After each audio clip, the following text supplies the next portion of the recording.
140वां श्लोक है। इसमें लिखा है उपनीय तु यह शिष्यम वेद मध्या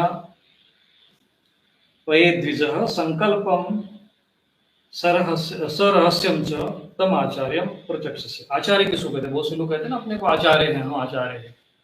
बहुत से लोग आजकल तो आचार्य लगा दे रहे हैं अपने नाम पे, कोई कुछ भी लगा देता है।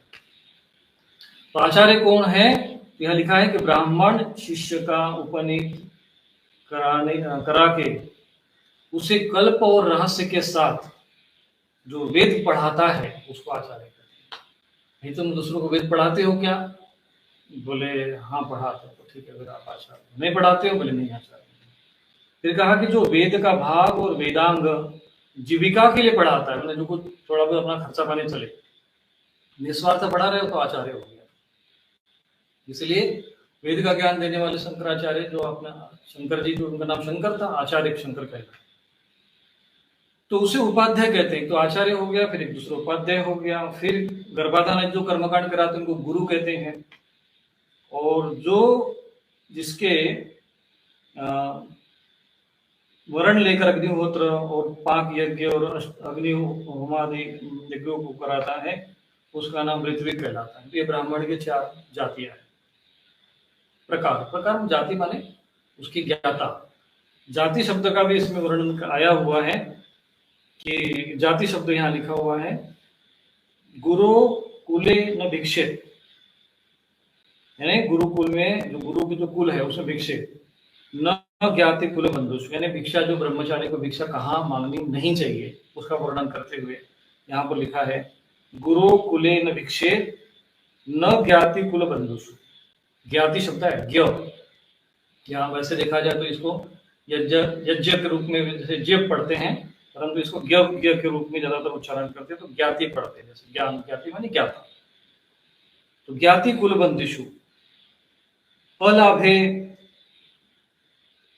अत्वज्ञेहा नाम पूर्वम पूर्व विसर्जन, यानी गुरु के कुल में और अपने जाति भाई में। अब इन्होंने श्लोक में तो लिखा है ज्ञाति और हिंदी अनुवाद करते वाले ने लिखा है जाति। तो वो बहुत से लोग जो होते हैं जैसे ज्ञ को ज्य भी पढ़ देते हैं तो जाति हो जाएगा, जाति का जाति हो गया। मूल रूप से शुद्ध रूप से तो वो जय शब्द है, परंतु उसको ज्ञाति के रूप में ज्ञ के रूप में पढ़ते हैं तो ज्ञाति कुल बंधुषु। तो उसमें श्लोक में ज्ञ आया है, लेकिन जो महाशय है जिन्होंने अपना अनुवाद किया है उन्होंने जाति शब्द। जाति शब्द यहाँ ज्ञाति शब्द से जाति आया है, यानी जो जिस विषय का ज्ञाता होता है। जैसे किसी को मटका बनाने का ज्ञान हो, घड़े बनाने का ज्ञान हो, तो भैया ये मिट्टी का काम करता है तो ये इसका ज्ञान इसके पास हो तो कुम्हार हो। भाई इसको बस लोहे का कैसे क्या करना है वो उसको पता है, तो ये लोहे की इसका ज्ञाति है, ज्ञाता है तो ये लोहा।